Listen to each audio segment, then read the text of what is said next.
Kesempatan untuk menjelajahi laut dalam adalah salah satu kesempatan yang paling menarik yang pernah manusia lakukan. Kesempatan ini menyadarkan kita betapa sedikitnya yang sesungguhnya kita ketahui tentang bumi ini. Seringkali kita dibuat terkesima oleh apa yang baru kita ketahui, dan ini berlaku untuk semua manusia.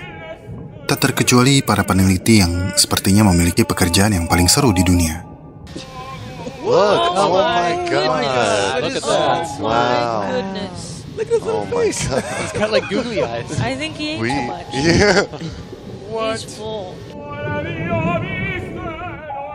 Ketika kita bicara tentang laut dalam, kebanyakan orang akan berpikir tentang titik terdalam di lautan, atau dasar lautan yang umumnya berada pada kedalaman 3,7 km.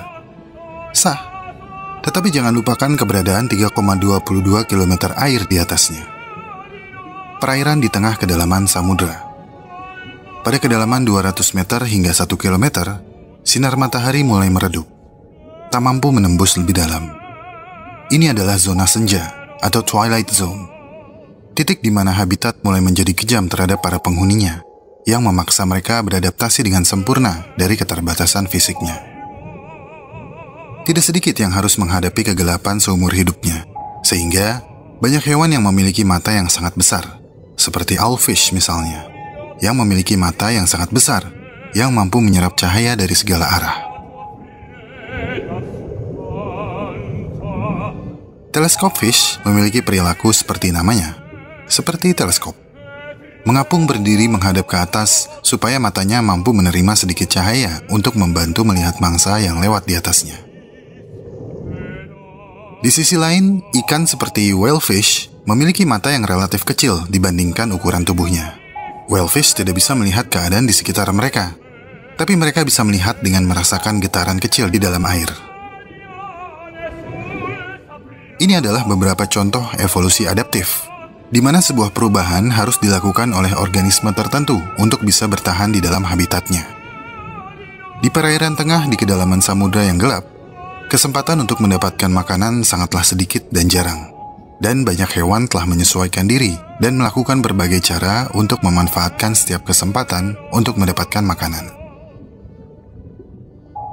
Beberapa ikan memiliki rahang yang tidak berengsel, yang dapat membuka lebar dan memakan mangsa besar, bahkan lebih besar dari tubuhnya. Anglerfish memodifikasi bagian tubuhnya. Beberapa dari tulang belakangnya diubah menjadi semacam joran yang mencuat di dahi mereka. Dan dari sinilah mereka mendapatkan namanya. Angler dalam bahasa Indonesia adalah pemancing. Mancing mania, yes. Jika mereka dapat memikat mangsa potensial, hal yang harus mereka lakukan adalah membuka mulut besar itu dengan cepat. Dan semua air akan tersedot masuk, termasuk mangsanya. Pertanyaan yang paling sering dilontarkan adalah, bagaimana mereka bisa bernafas? Apakah ada oksigen di laut dalam? Pertanyaan umum tersebut menandakan bahwa pengetahuan manusia tentang laut dalam masih sangat minim. Tapi di video ini, kita akan sama-sama belajar tentang hal tersebut. Dalam video ini, kita akan melihat dan memahami beberapa adaptasi makhluk laut dalam yang sudah dijumpai oleh para peneliti dalam eksplorasi laut dalam yang telah berlangsung selama sekitar 30 tahun. Ini adalah video yang agak panjang. Gunakan fitur timestamp untuk kemudahan navigasi. Untuk yang sayang kuota, kemungkinan nanti akan dibuat highlight yang terpisah.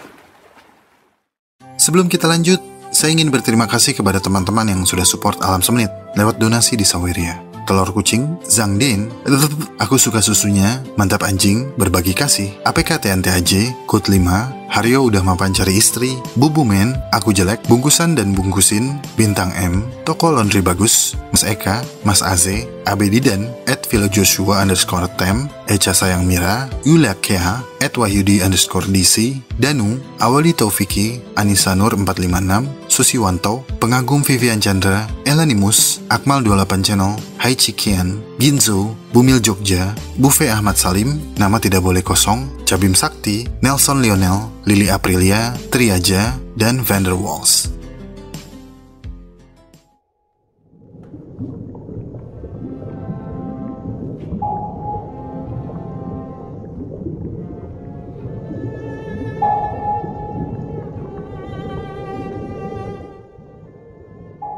Secara umum, ikan bernafas dengan menyerap oksigen terlarut melalui insangnya. Oksigen terlarut akan selalu ditemukan di air. Jadi, kebanyakan hewan di laut dalam dapat bernafas dengan normal, menggunakan insang atau paru-paru mereka, seperti ikan di permukaan. Namun, di zona mesopelagis atau zona twilight, keadaan mulai menjadi gelap, tapi oksigen masih lumayan banyak. Di zona batipelagis atau zona midnight, kondisi habitat akan semakin ekstrim. Ada banyak faktor yang mengancam kehidupan makhluk yang tidak semestinya berada di sana. Mulai dari ketiadaan cahaya, tekanan air yang semakin tinggi, suhu rendah, nutrisi rendah, kandungan oksigen terlarut yang rendah, hingga keterbatasan makanan.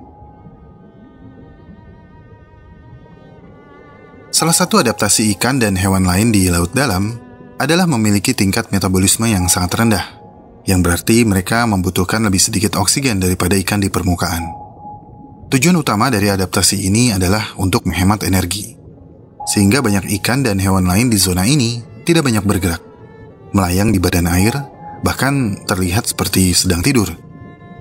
Beberapa hewan hanya diam menunggu marine snow atau salju laut, yakni sisa-sisa organisme yang jatuh dari lapisan yang lebih kaya nutrisi di atasnya.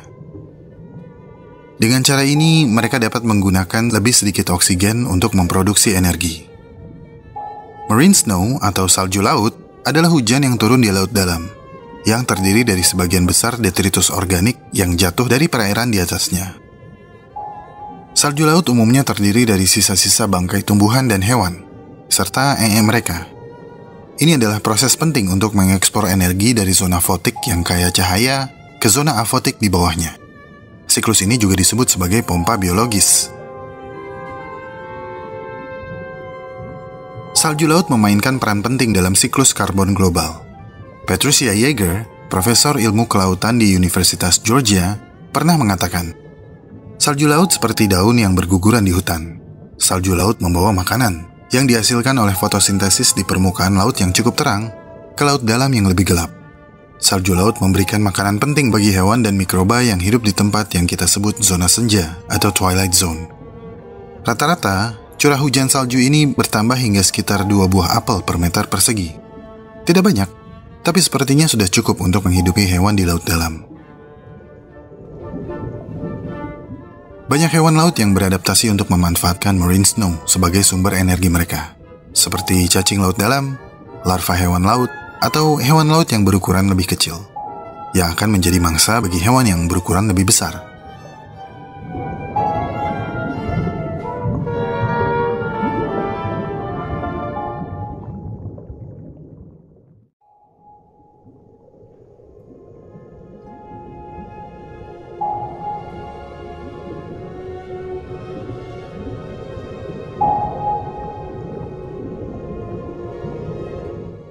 Di laut dalam ada banyak kelompok organisme yang telah terspesialisasi dalam cara yang tidak terduga untuk bertahan hidup.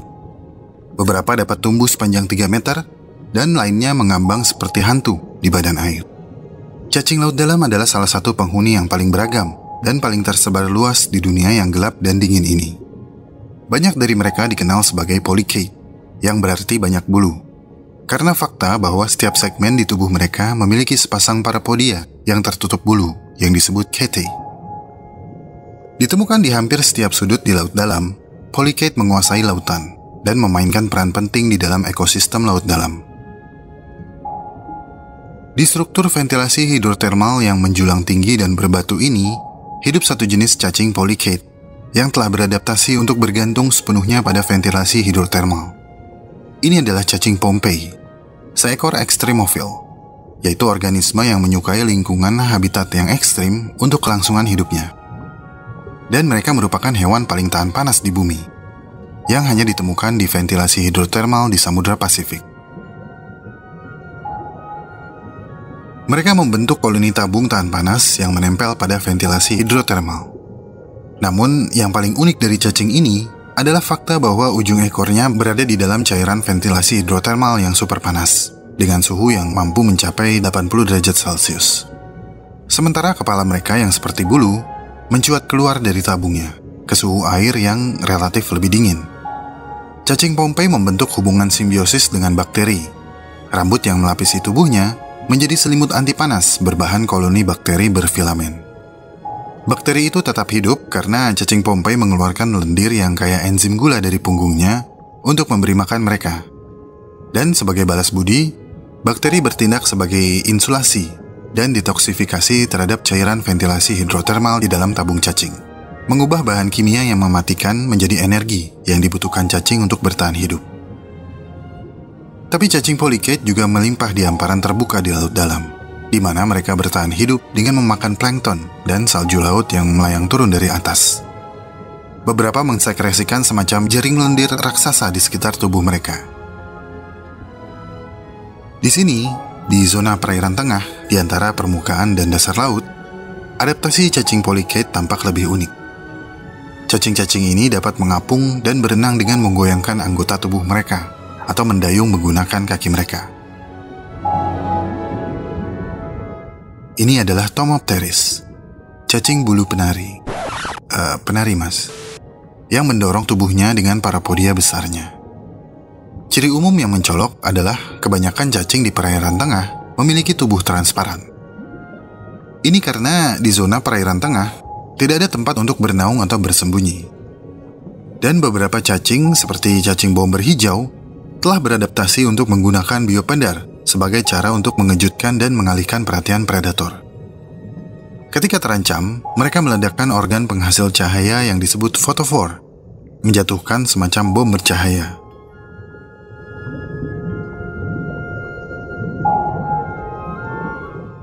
Dan ketika cacing-cacing yang mengapung di laut dalam ini mati, tubuh mereka akan tenggelam ke dasar laut dan akan dimanfaatkan oleh polychaete lain yang hidup di sana.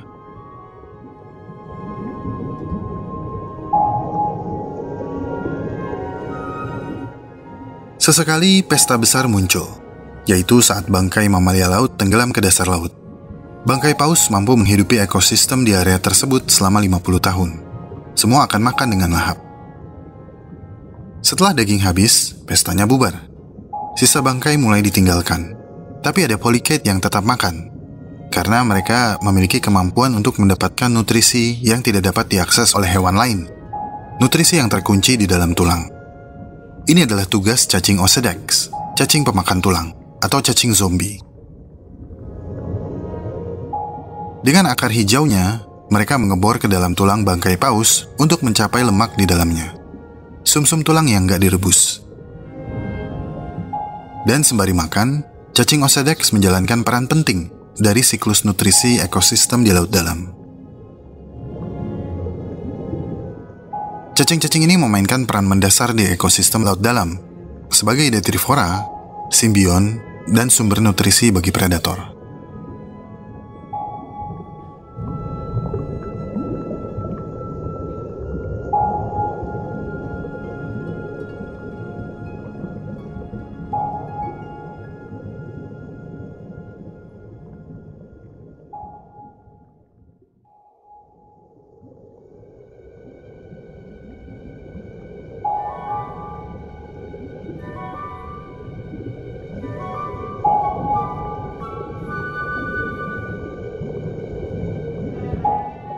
Mengambang di arus lautan terbuka yang luas, seutas tali panjang dan tembus pandang menjuntai hampir tak terlihat. Di atasnya, melayang semacam kantung berwarna biru. Ini adalah Portugis manowar, yang terkenal dengan sulur-sulurnya yang mematikan, yang memanjang hingga 30 cm ke bawah. Dengan tentakel yang penuh sengat, serta tubuhnya yang seperti agar-agar, mereka sering dibilang ubur-ubur. Mereka memang masih bersaudara, tapi meskipun tampak seperti organisme tunggal, Portugis Manowar sebenarnya adalah sebuah koloni. Mereka adalah Siphonophore. Bukan hanya satu, tapi ribuan hewan mikroskopis yang berbeda yang bergabung menjadi satu superorganisme. Siphonophore adalah makhluk langka dan aneh. Mereka adalah Cnidaria, masih berkerabat dengan ubur-ubur, karang, dan anemon laut. Tapi makhluk apa yang membentuk koloni yang sangat megah ini? Mereka dikenal sebagai zooid, organisme multiselular kecil yang menyering plankton di dalam air. Tentakel kecil dan tipis yang menjuntai di bawah zooid mereka meningkatkan luas permukaan, memungkinkan mereka untuk menangkap lebih banyak mangsa. Secara individu, zooid berukuran kecil, seringkali hanya sepanjang 1 mm.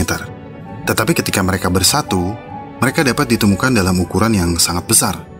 Beberapa dapat tumbuh hingga sepanjang 40 meter, menjadikan mereka berukuran lebih panjang dari paus biru, yang sering dianggap sebagai hewan terbesar di bumi. Setiap zooid dalam koloni adalah klon, tapi kelompok klon yang berbeda ini memiliki peran yang juga berbeda. Kita ambil contoh Manowar, yang terdiri dari 4 bagian terpisah yang disebut polip, yang berisi zooid dari varietas yang berbeda, yang masing-masing dikhususkan untuk memenuhi tujuan tertentu dalam satu koloni. Polip paling atas adalah kantung apung, yang dikenal sebagai pneumatophore. Polip kedua adalah tentakel, sekelompok daktilozoid yang dilapisi nematosis berisi racun yang dapat melumpuhkan dan membunuh makhluk kecil. Otot di dalam tentakelnya menarik mangsa ke arah polip ketiga, yang mengandung organisme pencerna yang dikenal sebagai gastrozoid, yang menyalurkan nutrisi bagi seluruh koloni. Di dekatnya terdapat gonozoid yang berfungsi untuk reproduksi.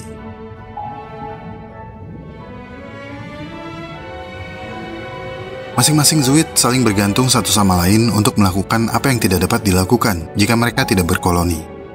Dan ini menunjukkan peran simbiosis yang saling disiplin yang memungkinkan koloni ini bertahan hidup. Dan Portugis Manowar menunjukkan bahwa meskipun penampilannya sederhana, Siphonophore adalah organisme yang sangat kompleks, yang hidup dengan cara yang sepenuhnya unik. Semua Siphonophore adalah predator, menggunakan beberapa metode yang sangat efisien untuk menangkap krustasea dan ikan kecil. Beberapa, seperti Erena sirena, memikat mangsanya dengan menggunakan umpan bercahaya, seperti anglerfish. Dan karena perilaku ini, mereka mendapatkan nama mereka, seperti makhluk mitologis Siren, yang memikat para pelaut ke arah mereka dengan keindahannya, diam-diam menghanyutkan. Kemudian ada Pyrosome, koloni dengan struktur tubuh seperti kaos kaki tembus pandang yang berkilauan. Mereka seperti Siphonophore, terdiri dari ribuan zooid, tapi perbedaannya terletak pada penampilan mereka, yang seringkali menyerupai tabung berlubang di mana mereka menangkap dan mencerna mangsanya yang terperangkap dalam tubuhnya. Dengan struktur berukuran besar dan kemampuan biopendarnya, mereka sangat mengintimidasi. Nama Pyrosome menggambarkan tubuh bercahaya mereka, yang berasal dari kata Yunani untuk pyro, yang berarti api, dan soma, yang berarti tubuh. Ada cara lain di mana zooid diketahui menyusun diri mereka sebagai koloni. Ini adalah bryozoa, koloni filter feeder yang membutuhkan permukaan untuk hidup. Mereka menumbuhkan struktur bercabang, atau pada spesies air tawar dapat membentuk gumpalan seperti agar-agar. Tapi tidak seperti Siphonophore dan Pyrosome, bryozoa menghasilkan kerangka kalsium karbonat yang keras, karena setiap zooid dalam koloni bryozoa mensekresikan eksoskeleton. Dengan memiliki kerangka keras ini, berarti bryozoa dapat menjadi fosil. Dan nenek moyang mereka memang muncul dalam catatan fosil sejak 500 juta tahun yang lalu, di mana mereka hidup berdampingan dengan laba-laba laut yang ini.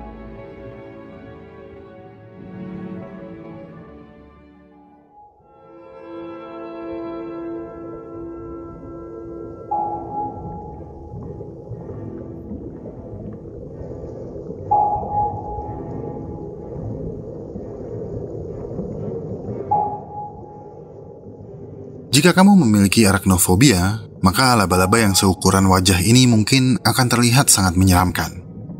Namun laba-laba laut raksasa ini bukanlah laba-laba, dan mereka juga tidak menggigit. Jadi nggak perlu takut dengan monster laut dalam ini. Persamaannya hanya dari penampilannya. yaitu 8 kaki di tiap sisi tubuhnya. Udah, itu aja. Laba-laba laut tidak memiliki taring berbisa, tetapi mereka menggunakan organ berbentuk tabung di kepala yang disebut proboscis untuk memakan invertebrata seperti ubur-ubur dan anemon laut dengan cara menghisap sari tubuh mereka.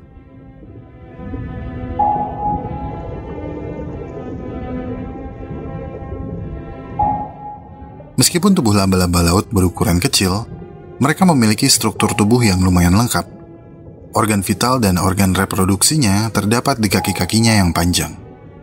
Mereka tidak memiliki paru-paru atau insang, dan bernafas dengan menyerap oksigen melalui permukaan tubuhnya.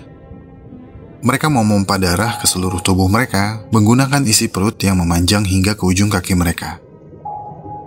Laba-laba laut adalah Pycnogonida, sejenis arthropoda yang hidup di habitat bentik di semua kedalaman, mulai dari pantai berbatu hingga laut dalam. Beberapa laba-laba laut dapat mencapai ukuran raksasa dan dapat memiliki rentang kaki hingga 1 meter. Mereka hidup dengan kisaran kedalaman mulai 2.200 meter hingga 4.000 meter. Spesies yang berukuran kecil cukup lincah dan dapat berjalan atau berenang menggunakan 8 kaki mereka, dan kerap mengadopsi postur berbentuk komet saat menuruni kedalaman air. Mereka melipat kaki mereka ke belakang, mengurangi hambatan dan meningkatkan laju penurunannya. Postur ini juga membantu menstabilkan orientasi mereka. Laba-laba aneh ini telah ada selama jutaan tahun dan merupakan bagian dari kelompok hewan purba yang pertama kali muncul pada periode Kambrium, di mana sebagian besar kelompok hewan modern mulai bermunculan. Dan spesies yang berukuran raksasa adalah hasil dari apa yang disebut deep-sea gigantism atau gigantisme abisal, seperti isopoda raksasa ini.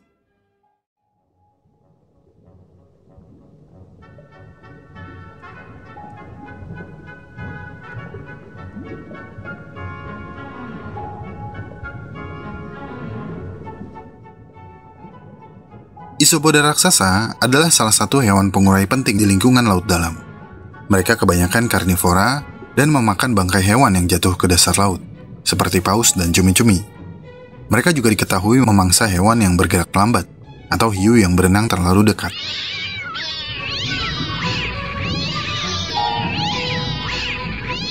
Ada sekitar 18 spesies isopoda raksasa yang dikenal, dan mereka diklasifikasikan sebagai raksasa atau super raksasa, karena mereka bisa tumbuh hingga berukuran sangat besar, antara 17 hingga 76 cm. Kalau kamu takut berhadapan langsung dengan isopoda raksasa, seperti saya, kemungkinan besar kamu pernah bertemu dengan salah satu kerabatnya, kutu kayu atau peelbug. Mereka adalah jenis isopoda yang jauh lebih kecil yang hidup di tanah.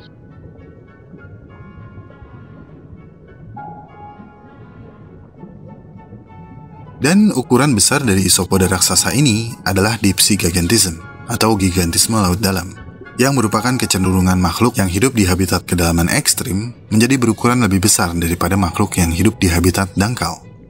Ini disebabkan oleh banyak faktor, seperti suhu yang lebih dingin, tekanan air yang lebih besar, serta kelangkaan makanan. Karena kesempatan untuk makan tidak datang terlalu sering pada kedalaman yang sangat rendah, maka ketika makanan pada akhirnya muncul, isopoda raksasa benar-benar melahap dengan ganas. Mereka bisa makan dengan banyak karena mereka memiliki 4 set rahang yang dibuat untuk mengoyak daging. Tapi sekali lagi, makanan di bawah sana cukup langka, sehingga mereka beradaptasi dengan kelaparan. Mereka terbiasa lapar. Adaptasi lain yang mereka miliki termasuk metabolisme yang sangat lambat dan membatasi gerakan tubuh mereka sebanyak mungkin. Faktanya, ada kasus di mana isopoda yang dipelihara di penangkaran di Jepang tidak makan dan seperti tidur selama hampir 4 tahun.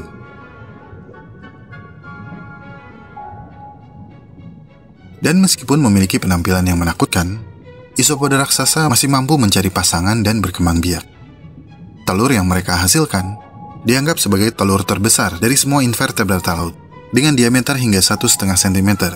Dan ketika bayi isopoda raksasa menetas, mereka sudah sepenuhnya terbentuk, seperti versi mini dari orang tuanya. Dan sekarang pertanyaan ultimate-nya, apakah bisa dimakan? Dan seperti apa rasanya? Katanya sih bisa. Dan kamu mungkin sering melihat di beberapa channel YouTube. Tapi yang muncul di sana bukanlah isopoda raksasa, melainkan isopoda yang lebih kecil. Ingat, ada isopoda raksasa dan super raksasa yang berukuran hingga 76 cm. Bagi yang sudah mencoba, katanya sih rasanya seperti udang atau kepiting, tapi lebih strong. Makasih, tapi saya lebih memilih makan udang atau kepiting beneran. Atau mendingan makan gurita atau cumi aja deh. Atau cumi gurita, seperti yang satu ini.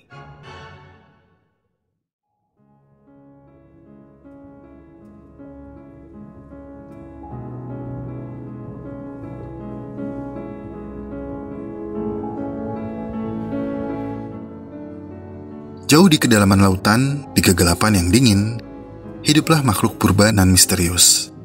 Vampire squid, atau cumi-cumi vampir. Tapi tenang, sebelum panik, ada dua hal yang harus kamu ketahui tentang hewan misterius ini. Pertama, mereka bukan vampir. Kedua, mereka bukan cumi-cumi. Nama ilmiah mereka adalah Vampirotutis infernalis, atau jika diterjemahkan, menjadi cumi-cumi vampir dari neraka. Nama yang terdengar keren dan membuat mereka terdengar sangat menyeramkan dan spesial. Dan mereka memang spesial. Struktur dasar tubuh mereka sangat mirip dengan gurita dan cumi-cumi. Tapi sesungguhnya, mereka berada di garis cephalopoda sebelum terbelah menjadi cumi-cumi yang berkaki 10 dan gurita yang berkaki 8. Mereka adalah makhluk yang sangat kuno. Seekor fosil hidup yang memberitahu kita cukup banyak tentang seperti apa bentuk cephalopoda ratusan juta tahun yang lalu.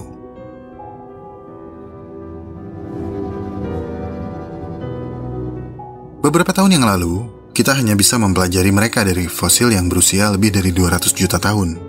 Makhluk ini adalah satu-satunya ordo Vampiromorphida yang selamat dan tidak mengalami perubahan bentuk untuk waktu yang lama. Ini karena ia beradaptasi dengan sangat baik di lingkungannya.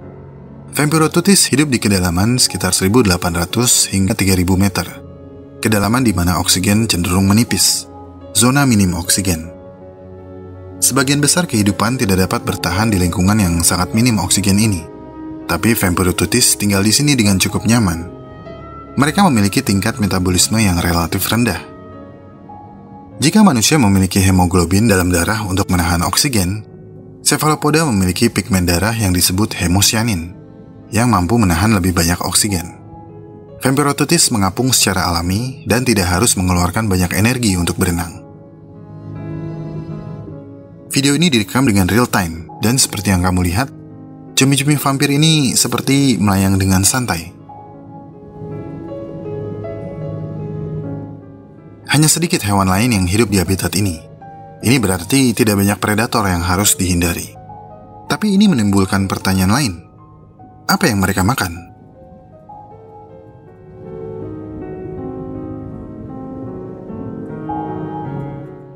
Karena kebanyakan cumi-cumi dan gurita adalah predator. Mereka memburu dan memakan mangsa yang hidup.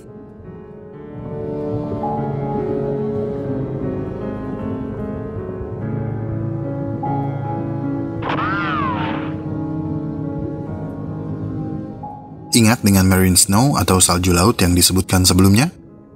Nah, Vampirotutis telah beradaptasi memakan detritus serta partikel dari salju laut ini. Salju laut terdiri dari proses kehidupan di lapisan permukaan. Memang tidak terlalu menggugah selera, tapi apa boleh buat? Semua harus dilakukan untuk bertahan hidup. Cumi-cumi vampir memiliki sepasang filamen ramping dan panjang yang muncul di antara sepasang lengan pertama dan kedua. Filamen ini memiliki susunan panjang seperti semacam rambut pendek yang lengket, yang mampu mengumpulkan partikel salju laut. Setelah terkumpul dalam jumlah yang banyak, ia menarik filamen menggunakan lengannya dan mengikisnya ke dalam rongga mulut, kemudian menelannya. Perilaku makan mereka menunjukkan bahwa mereka memang cocok untuk tinggal di tempat seperti ini. Ini adalah kombinasi adaptasi khusus dari habitat tertentu, dan tiap spesies di laut dalam memiliki adaptasi yang khusus juga. Habitat yang tidak bersahabat ini memang hanya dihuni oleh sedikit hewan, tapi kumpulan salju laut yang tenggelam dari atas sudah cukup untuk menghidupi sedikit hewan tersebut. Dengan adaptasi uniknya, cumi-cumi vampir tumbuh subur di tengah zona minim oksigen, di mana sumber makanannya berlimpah tapi hanya sedikit pemangsa.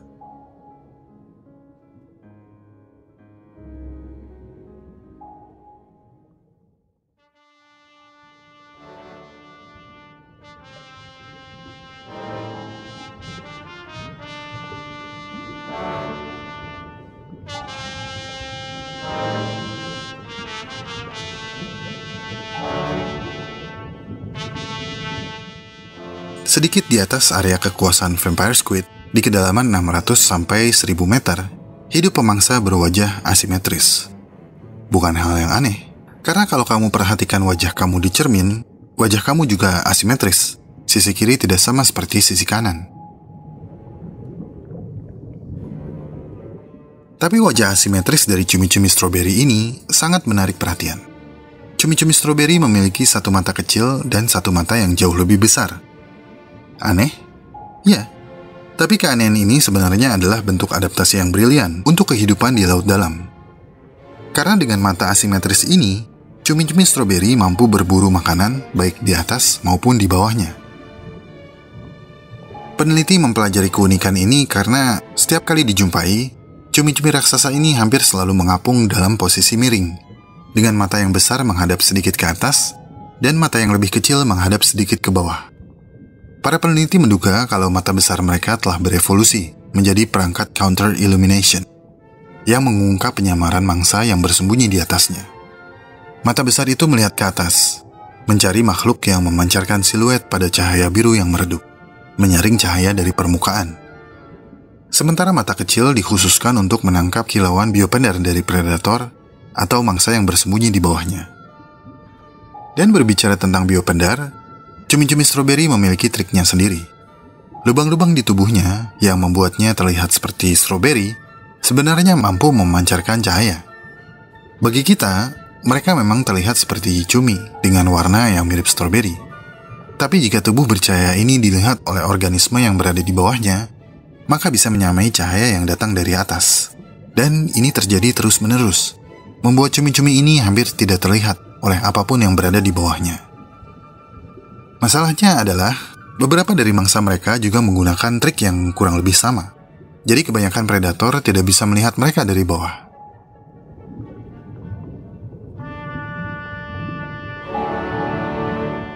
Nah, disinilah fungsi mata yang besar dan melotot ke atas itu. Jika kita perhatikan, mata raksasa cumi-cumi stroberi agak kekuningan ya. Tapi ini tidak mengganggu sama sekali. Ini adalah semacam filter untuk menyerap lebih banyak cahaya biru. Cara bekerjanya kira-kira seperti ini. Sebagian besar biopender yang dihasilkan kebanyakan organisme di lautan berupa cahaya biru kehijauan. Ini karena warna-warna tersebut memiliki gelombang cahaya yang lebih pendek, yang dapat merambat dan terlihat lebih baik di dalam air. Nah, dengan filter kekuningan ini, biopender dari mangsa mereka akan menjadi terlalu hijau jika dibandingkan dengan cahaya biru dari atas. Dan warna hijau tersebut akan sangat menonjol. Jadi, tidak ada cara untuk menghindari mata besar ini. Mata yang mampu melihat semuanya di kegelapan laut dalam. Mengingatkan saya kepada Eye of Sauron. Tapi tenang, nggak semua hewan laut dalam berpenampilan horor. Contohnya si gurita yang lucu ini.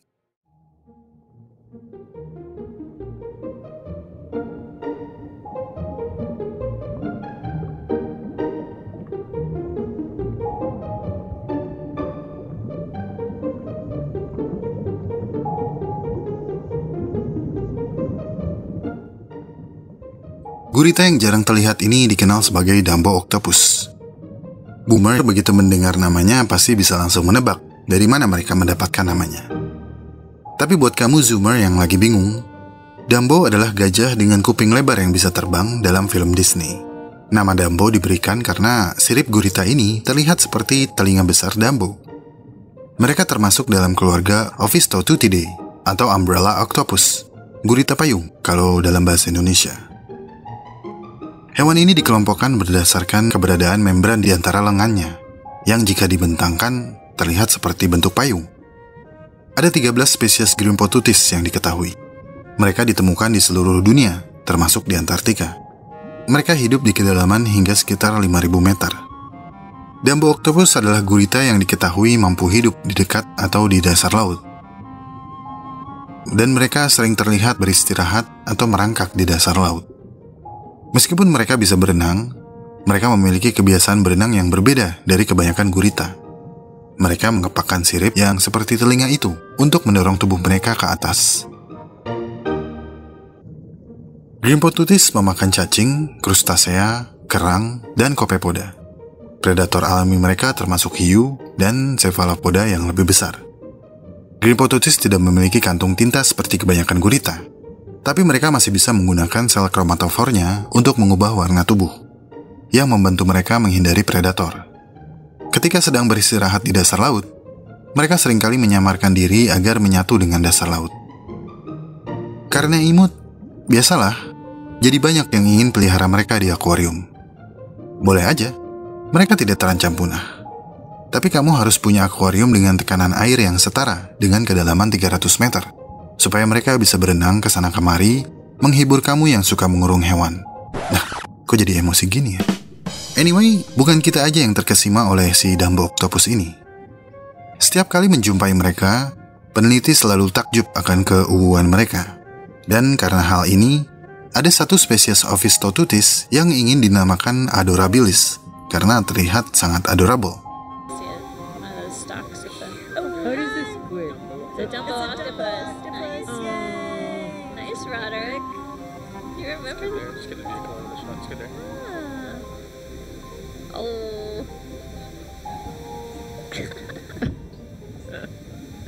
Oh, I love your little ears, buddy. They're so cute.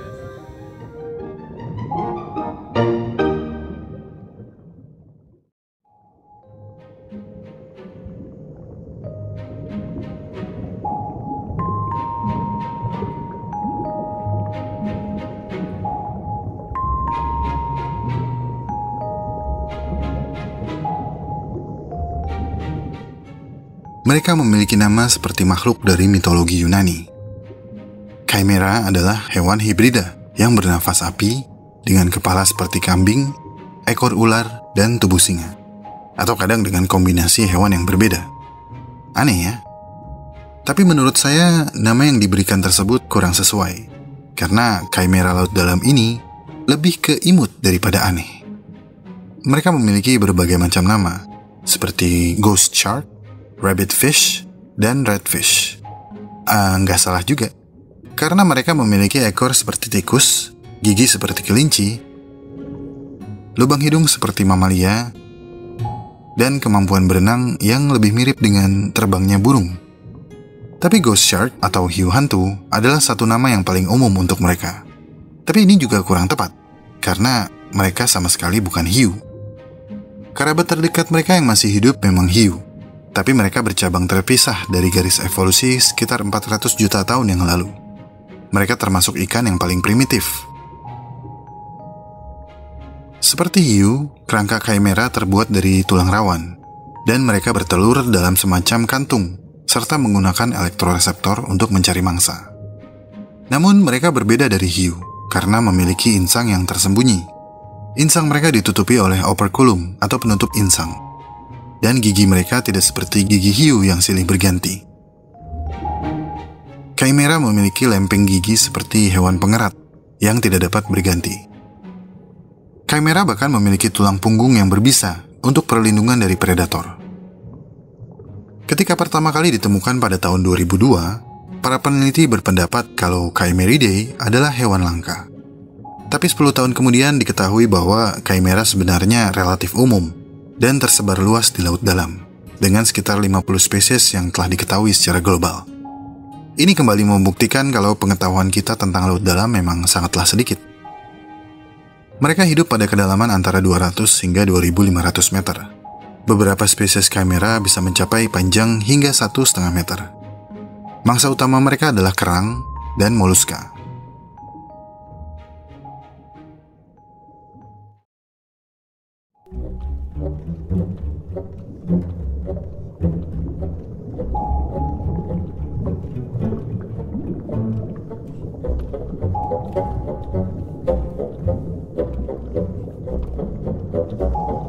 A 58-year-old swimmer was bit today by a shark that's relatively small and rarely seen. The last time we heard about the cookie cutter shark was when it bit another channel swimmer here in Hawaii 10 years ago. Jika ghost shark memiliki nama yang tidak sesuai dengan penampilannya, coba cookie cutter shark atau hiu pemotong kue jika diartikan ke dalam bahasa Indonesia. Nama yang kedengaran lucu bukan? Cookie shark, pemotong kue. Tapi kamu harus tahu dulu kenapa mereka dinamakan demikian. Hiu yang gak umum ini hidup di perairan hangat di seluruh dunia. Tapi mereka juga tercatat sering ditemukan di perairan laut sedalam 3,7 km. Mereka biasanya tumbuh sekitar 50 cm dan memiliki tubuh silinder panjang dengan moncong tumpul yang pendek. Warna tubuh mereka coklat tua dengan fotofor yang memancarkan cahaya di sepanjang perutnya, kecuali di sekitar tenggorokan dan celah insangnya, yang membuat mereka terlihat seperti memiliki kerah. Kerah gelap ini tampaknya seperti meniru siluet ikan kecil. Sementara bagian perutnya menyatu dengan cahaya dari atas yang menuju ke bawah. Nama cookie cutter atau pemotong kue mengacu pada kebiasaan makan mereka. Mencungkil segumpal daging bulat dari mangsa, seolah-olah dipotong oleh pemotong kue.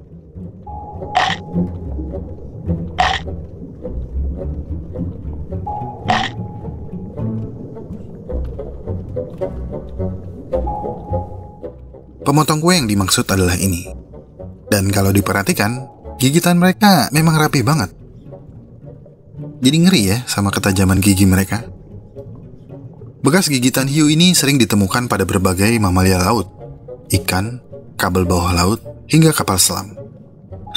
Enggak, saya nggak salah ngomong. Mereka memang diketahui sering menyerang kapal selam. Pada tahun 1970-an, beberapa kapal selam Angkatan Laut Amerika Serikat dipaksa kembali ke pangkalan untuk memperbaiki kerusakan yang disebabkan oleh gigitan hiu pemotong kue pada bagian kubah sonar mereka, yang menyebabkan oli transmisi suara di dalamnya bocor dan mengganggu navigasi. Awalnya, pihak Amerika Serikat mencurigai kalau itu adalah ulah dari senjata musuh yang mereka tidak ketahui. Tapi pada akhirnya, mereka mengetahui biang keroknya dari bekas gigitannya. Masalah ini diatasi dengan memasang penutup fiberglass di sekitar kubah. Kemudian pada tahun 1980-an, sekitar 30 kapal selam Angkatan Laut Amerika Serikat kembali rusak akibat gigitan hiu pemotong kue. Sebagian besar kerusakan terjadi di pembungkus karet pada kabel listrik yang mengarah ke prop suara, yang biasanya digunakan untuk memastikan keamanan sebelum kapal selam muncul ke permukaan.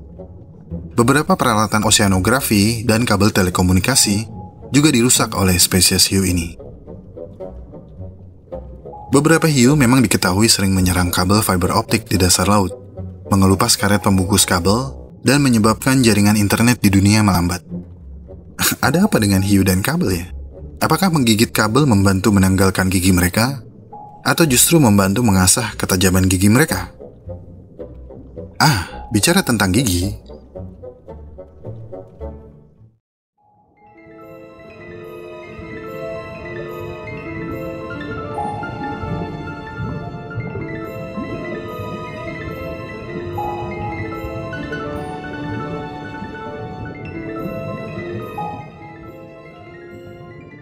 Fangtooth ditemukan di lautan beriklim sedang dan tropis di seluruh dunia pada kedalaman antara 500 sampai 5.000 meter. Mereka secara alami tersamarkan dengan baik berkat warna tubuh mereka yang hitam coklat tua, dari ekor hingga kepala lapis zirah mereka yang khas. Hal yang paling mencolok dari ikan ini adalah mulutnya yang penuh dengan gigi tajam, termasuk taring depannya yang sangat besar. Dan dari sinilah asal nama mereka, Fangtooth, yang berarti gigi taring. Taring di rahang bawah sangat besar, sehingga mereka tidak bisa menutup mulutnya dengan normal. Tapi mulut mereka memiliki kantung yang dibentuk khusus di langit-langit mulutnya, sehingga ketika rahang tertutup, kantong ini meluas ke soket di kedua sisi otak, mencegah taring-taring tersebut menusuk otak mereka. Ikan Fangtooth adalah predator yang rakus, dan diperkirakan menggunakan kemoreseptor untuk menemukan mangsa di laut dalam yang gelap. Mereka akan mencoba memakan apa saja yang mereka temukan. Pada siang hari, Fangtooth akan tetap berada di wilayah laut yang lebih dalam dan akan naik ke perairan yang lebih dangkal pada malam hari untuk mencari makan. Terkadang mereka berenang bersama dalam kelompok kecil, seperti piranha. Ikan dewasa mampu menelan mangsanya secara utuh, dan biasanya mereka memangsa ikan lamban dan cumi-cumi. Sementara ikan yang lebih muda memakan zooplankton. Meskipun rupa mereka menakutkan, mereka berukuran relatif kecil. Spesies terbesar yang pernah ditemukan hanya sekitar 17 cm panjangnya. Dan karena berukuran kecil, mereka dimangsa oleh ikan pelagis yang lebih besar, seperti marlin dan tuna.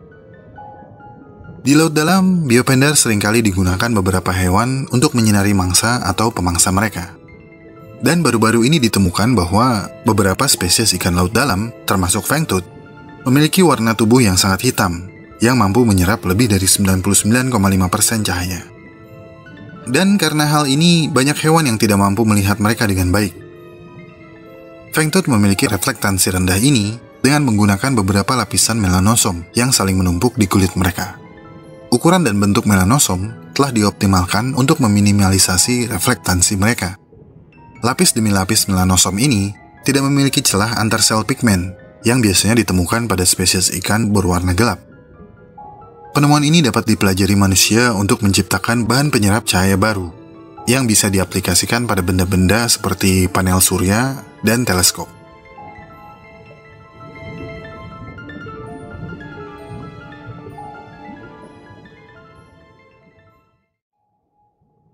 Jadi kita telah membahas 10 hewan di laut dalam yang sebelumnya kita tidak mengerti sama sekali. Sebenarnya masih banyak lagi hewan lain yang nggak kalah menariknya. Mungkin di lain waktu kita akan kembali bertemu di perairan tengah kedalaman samudra. Akhir kata, bersama-sama kita telah menyentuh dasar lautan dan mendapat sedikit pemahaman tentang laut dalam. Tapi itu hanya seujung kuku aja. Karena faktanya, 95% lautan masih belum dijelajahi oleh manusia. Semoga di waktu mendatang, dengan kemajuan teknologi mutakhir, eksplorasi laut dalam menjadi garis depan dalam penelitian di bumi. Karena kita sama sekali nggak tahu apa yang belum terungkap di balik alam gelap di bawah ombak. Untuk kamu yang takut sepanjang video, jangan dong. Karena sebenarnya di permukaan bumi ada sekelompok manusia yang juga memiliki sifat seperti makhluk laut dalam. Mereka adalah anak kos. Bedanya, mereka tidak hidup dalam kegelapan seperti makhluk laut dalam. Tapi bila ditelaah, anak kos adalah makhluk yang spesial. Mereka kuat akan tekanan, tahan lapar, hemat energi, dan bisa hidup tanpa pasangan dalam waktu yang cukup lama. Tetap semangat ya anak kos. Tanamkan keyakinan, adaptasi ekstrim yang sedang kamu lakukan akan membawa manfaat di waktu mendatang.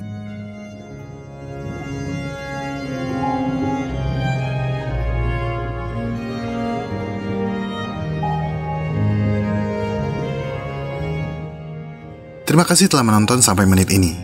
Saya sangat-sangat menghargai segala support yang teman-teman berikan kepada Alam Semenit. Jika ingin tahu lebih banyak tentang subjek pembahasan dalam video ini, cek deskripsi video. Di sana teman-teman bisa menemukan segala jurnal, literatur, dan referensi saya dalam menyusun naskah. Kepada teman-teman yang baru subscribe, selamat bergabung. Semoga apa yang disajikan oleh Alam Semenit bisa membawa manfaat bagi kita semua. Jika suka dengan pembahasan dari Alam Semenit, like video ini dan share. Karena like dan share dari kamu akan membantu perkembangan channel ini. Ikuti perkembangan semua hal yang aneh, menjijikan, dan indah yang mengundang rasa ingin tahu kita semua. Sampai jumpa di video selanjutnya.